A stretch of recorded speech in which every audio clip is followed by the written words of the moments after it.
What if the fate of an entire continent could be shaken before the sun had even risen? At 5:42 the gray silence of dawn, two missiles cut across the skies of Yatenga. They did not carry peace. They carried fire. In a single strike, 3 lives were lost, 2 soldiers guarding their post, and 1 woman whose home crumbled beneath the blast. 7 more lay wounded. A communications tower, the only link for thousands, was turned into dust. And when the smoke lifted, it was not just debris that filled the air. It was the scent of violation of a people's sovereignty, torn apart by hands that did not even live on their soil. The world was told this was security. But Africans knew it for what it was, a reminder that power still sought to dictate their destiny. Yet from the ashes rose a voice stronger than steel. A young captain stepped forward, his words steady, his eyes unflinching. Africa bows to no one. Stay with us, because this isn't just another story. It's the future our ancestors dreamed of. Subscribe and join us for an Africa that no longer bows its head. At 5:42 the morning, when the horizon of Yatenga still held the quiet gray promise of dawn, the world changed. The silence was shattered by the roar of engines, followed by 2 streaks of fire cutting across the sky. They moved faster than the eye could follow. A heartbeat later, the ground shook as precision-guided missiles tore through their targets with surgical force. The lone communications tower of the province crumbled first, its steel frame twisting into smoke and rubble. Moments later, the small military outpost beside it was engulfed in flames. In a matter of seconds, what had been a symbol of connection and protection was reduced to ash. The cost was not only structural. 2 soldiers, barely awake from their barracks, lost their lives before fastening their boots. A woman in a nearby home, her mourning yet to begin, was crushed under the weight of collapsing walls.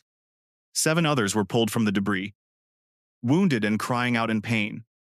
Their voices carried across the wind like a haunting chorus, the sound of a people thrust into chaos without warning. By mid-morning, the truth had emerged through the haze of dust and smoke. This was no accident. The Ministry of Defense confirmed that the missiles had been launched from a United States military installation in Niger, more than 380 miles away. No consultation, no request for consent, no warning, a unilateral decision, executed in violation of Article 2 of the United Nations Charter, which forbids such acts against the sovereignty of nations. The government in Ouagadougou responded swiftly.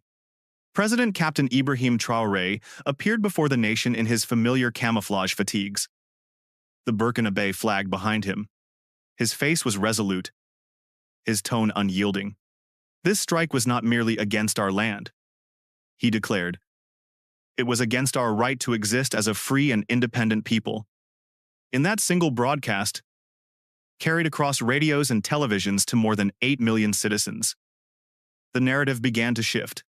What was meant to intimidate had instead sparked defiance. From the villages of Yatenga to the streets of the capital, whispers grew into chants. Farmers, students, workers, and elders repeated the words they had just heard. Africa bows to no one. The military raised its alert level. 12,000 active duty troops were placed on standby. Border security along the Mali and Niger frontiers was reinforced with hundreds of soldiers. At airbases and garrisons, readiness climbed to the equivalent of DEFCON 2. But even as soldiers took positions, the first true wave of response did not come from the army. It came from the people. In the aftermath of destruction, there was fear. Yes, but more than fear, there was resolve. Women carried food and water to strangers in need. Children painted armbands in the national colors.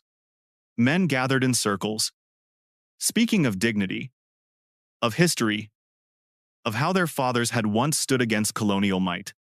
The strike that shook the dawn had lit more than fires of destruction. It had ignited the fire of unity, and as the sun finally rose over Yatenga, its light revealed not only rubble, but the beginning of something larger. The attack had been meant to break a people's spirit. Instead, It marked the birth of a defiance that would echo far beyond Burkina Faso's borders. By late afternoon, Revolution Square in Ouagadougou had transformed into something more than stone and open ground. It had become a sea of voices, a storm of color, a living heartbeat of defiance. The estimated number was 35,000. But anyone who stood there that day would tell you it felt like more. Flags unfurled in the dry wind. Drums pounded in rhythms that had once carried warriors into battle. Songs of resistance echoed deep into the night, their melodies weaving old memory with new determination. Men stood shoulder to shoulder with strangers. Women offered water and bread to any hand that reached out. Children held painted signs, their letters uneven but their message clear. Our land, our right, our future. What began as grief and outrage had become something else, a movement. A people who had been expected to cower under the weight of a superpower's strike instead rose as one. The air was electric. Among the crowd stood veterans who had once fought in battles decades ago, their uniforms worn but their pride unbroken. Beside them were students who had never known war, yet who shouted with voices as fierce as any fighter. This unity across generations was not planned. It was instinctive. When sovereignty is attacked, memory itself rises to defend it. Across West Africa, social media carried the images outward. In Lagos, Dakar, and Nairobi, hashtags repeated the same defiant phrases: our land, our right, our future. The chant spread like wildfire. Beyond borders, beyond languages. What happened in Burkina Faso was no longer only Burkina Faso's struggle. It was becoming Africa's. International media could not ignore the sight. Regional networks broadcast the images within hours. In Accra, in Nairobi, live panels debated. Was this strike a calculated show of force meant to discourage nations from stepping away from Western partnerships? Or was it a blunder that had instead accelerated the Pan-African unity movement? In Washington, officials repeated the language of counterterrorism. They claimed the strike had neutralized a militant cell plotting attacks against U.S. assets in the Sahel. But when journalists pressed for names, dates, or evidence, the silence spoke louder than the words. No photographs, no details, no proof. For many Africans, this was a familiar script. The same justifications used time and again to mask intervention with the cloak of security. But this time, the people were not buying it. In Ouagadougou, citizens stayed up late into the night. Radios tuned to call-in programs. Callers voiced both fear and courage. If they can strike us today, one said, they can strike anyone tomorrow. We must stand together now, or we will stand alone later. By the end of that first day, the intended intimidation had clearly backfired. Captain Ibrahim, or Traoré, as many now called him with both familiarity and reverence, was no longer just a national leader. He was fast becoming a continental symbol. International analysts began to describe the Captain Ibrahim latest news as carrying weight far beyond Burkina Faso. The people's power was not only in their numbers, it was in their spirit. And that spirit carried outward in waves. In Bamako, Mali, 50,000 marched down Independence Avenue, waving Burkinabe flags alongside their own. In Conakry, Guinea, a candlelight vigil honored the 3 lives lost. Even in Nairobi, a city with deep ties to the United States, protesters carried signs demanding African unity. For decades, Africa had been told its voice was weak, its divisions too deep, its sovereignty negotiable. But on that night, under the stars of Ouagadougou, 35,000 voices proved otherwise. They showed that unity is not a dream. It is a force, and in the rhythm of the drums, in the chants of the crowd, in the defiant glow of torches, a message carried across the Sahel. Burkina Faso will not bow. If you believe this is what Africa needed all along, say amen in the comments below. By the next morning, the shock waves of the Yatenga strike had traveled far beyond Burkina Faso's borders. In Addis Ababa, the headquarters of the African Union stirred with urgency. Within just 18 hours, an emergency session was called, one of the fastest in AU history. Foreign ministers from 42 African nations joined a secure virtual summit. Some spoke from offices in capital cities, others from hastily arranged rooms. But the message repeated. Delegation after delegation was clear. This is not just Burkina Faso's problem. This is Africa's problem. When the image of President Ibrahim Traoré appeared on the giant screen, the room fell into silence.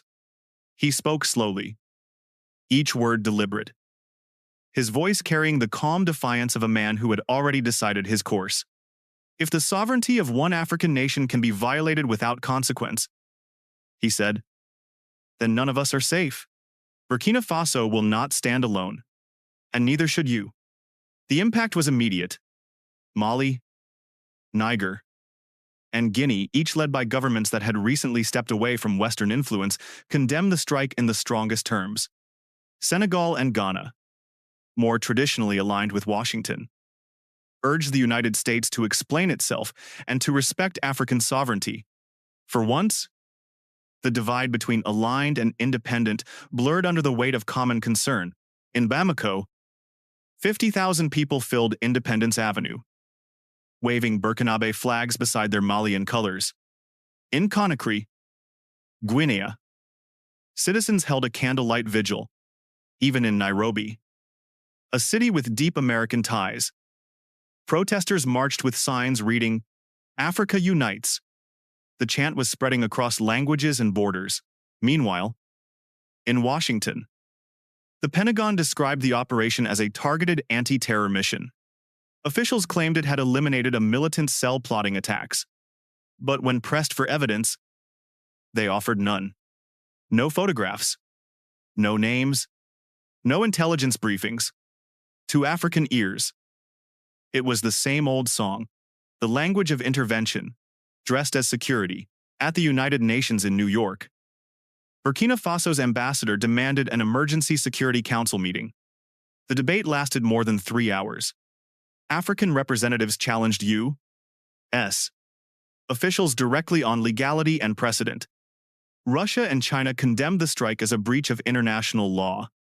France, unwilling to alienate Washington but also careful not to appear complicit, called for restraint on all sides. Many Africans read that as nothing more than a diplomatic dodge. The media split along predictable lines. African outlets emphasized sovereignty, dignity, and the voices of the people. Western coverage leaned heavily on the narrative of instability and terrorism.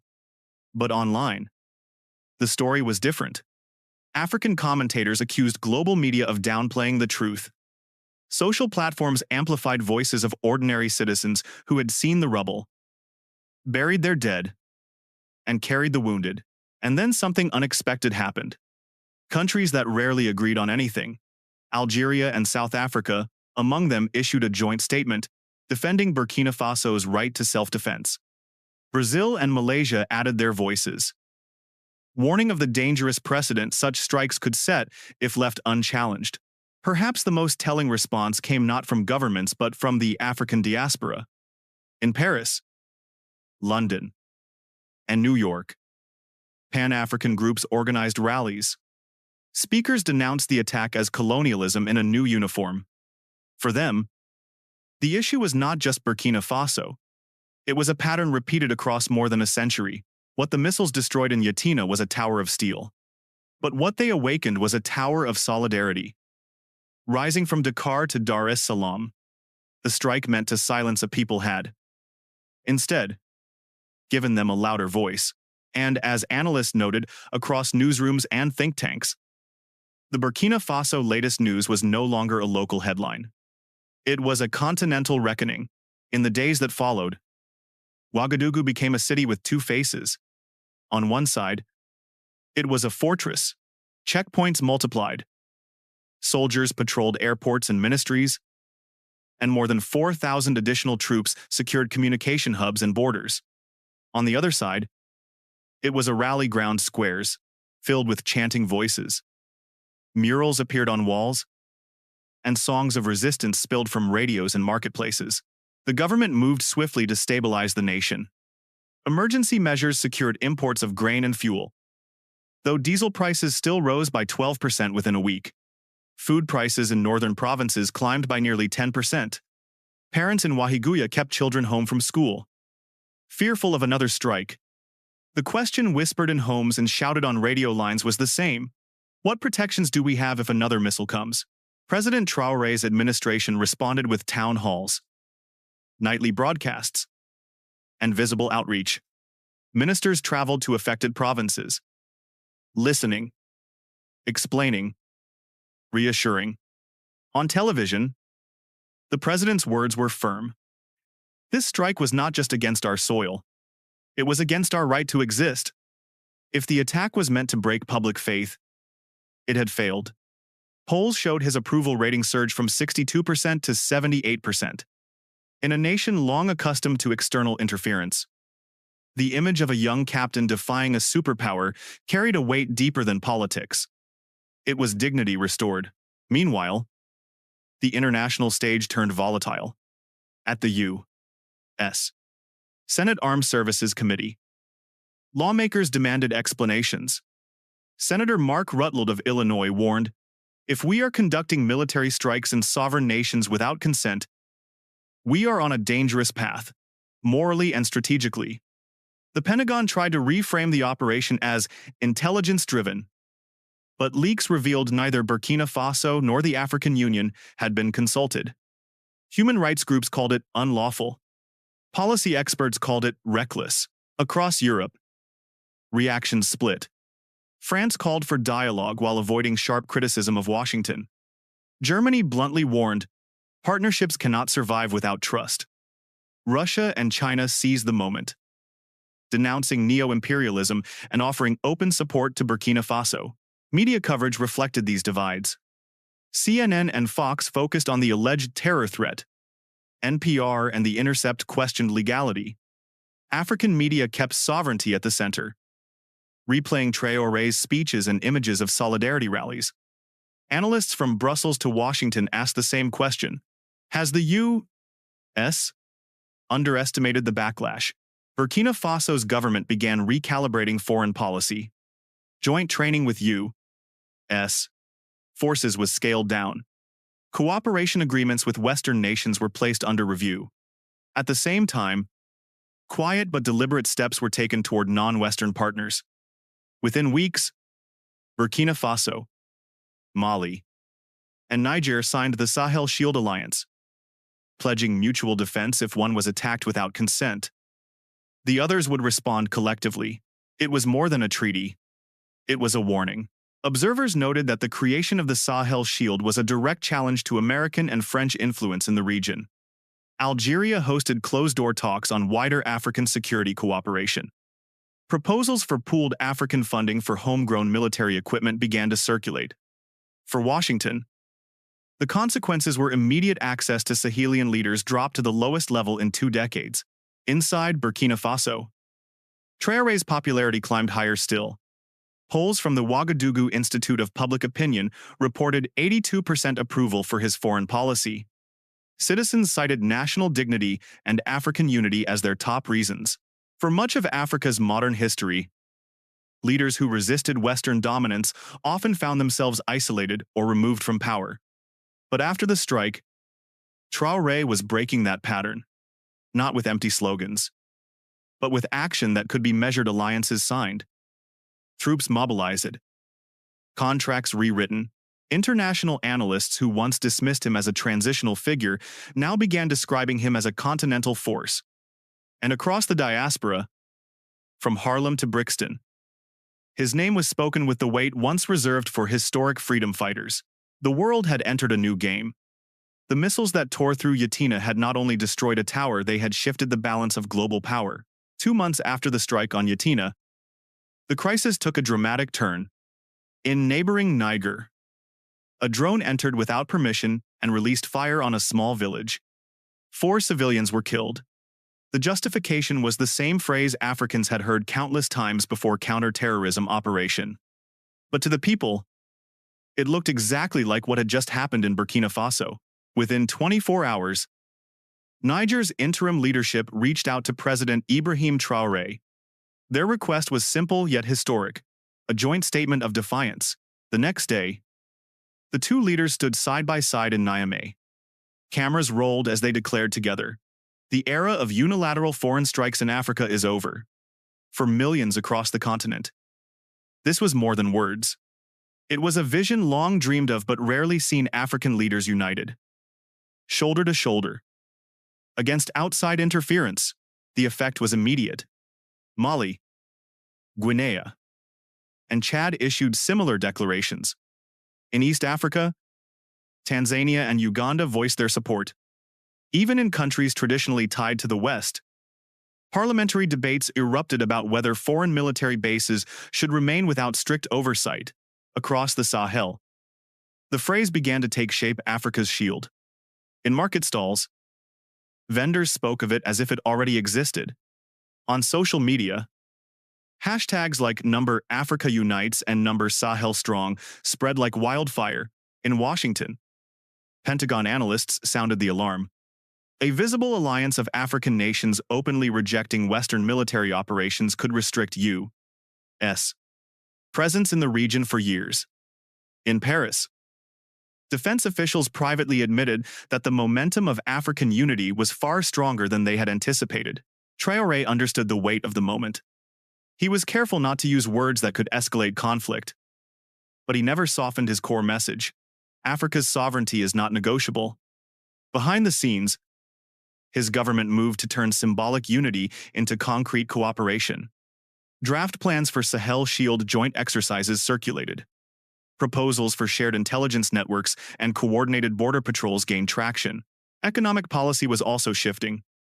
Traoré's administration fast-tracked reforms, ensuring that mining contracts, especially in gold and manganese, prioritized national benefit over foreign profit. Aid threatened with suspension by Western donors was quietly replaced by new streams from African and Asian partners. The feared economic collapse never came. Instead, resilience grew. At the African Union Extraordinary Summit in Addis Ababa, Traoré, the youngest head of state in the room, walked alongside leaders twice his age.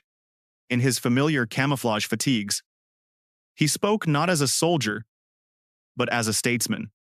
Sovereignty is not a gift, he told the assembly. It is a responsibility, and it belongs to those willing to defend it. His words carried beyond the walls of the AU. In the streets of Ouagadougou, people repeated them like a song. In Bamako's cafes, they were quoted over tea. In Nairobi's marketplaces, they were spoken with pride. For Africans at home and abroad, this was a moment long denied: the sight of young leaders refusing to bow. What was meant to isolate Burkina Faso had, instead, ignited a continental movement. Burkina Faso's story was no longer just its own. It was Africa's.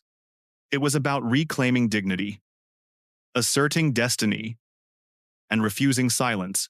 The fire had begun in Yatenga, but now it was spreading from the Sahel to the southern tip of the continent and beyond, into the hearts of Africans across the diaspora.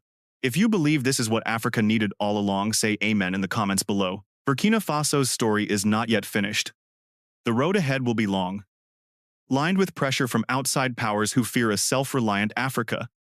Economic threats will come, diplomatic tricks will be played, and there will be those who still believe Africa must bow. But what happened after the missiles struck Yatenga has already changed the course of history. Instead of bending, a small nation stood. Instead of breaking, it reached for its neighbors. And instead of silence, it gave the world a new voice, a voice carried by Captain Ibrahim, echoed by millions, and strengthened by the Sahel Shield Alliance. This was never just about one tower destroyed or one border crossed. It was about dignity, about the right to decide who enters African skies, who touches African soil, and who writes Africa's future. That right belongs not to Washington, not to Paris, but to Africans themselves. In Harlem and Nairobi, in Bamako and Johannesburg, in Paris and Kingston, The diaspora feels the same heartbeat. Africa bows to no one. If this story moves something in your chest, do not scroll past. Like, share, speak, subscribe because they hit our history long enough. Let's speak our future out loud. Say it with me, New Africa. Africa rise. Africa can do it. It's time for Africa. The struggle will not end with one speech or one march, but every chant, every flag lifted, every voice raised brings us closer to the Africa our ancestors dreamed of. And when the world asks whether Africa can stand, the answer must thunder from every corner of the globe. Yes, we stand together, and we bow to no one. Stay with us because the story of Burkina Faso is now the story of Africa itself. Captain Ibrahim. Latest news is not only about a young soldier rising, it is about a continent refusing to kneel. Burkina Faso latest news is not only about one nation's resistance, it is about a people choosing freedom over fear. Thank you for being here. We'll see you in the next story, the kind they still don't want you to hear.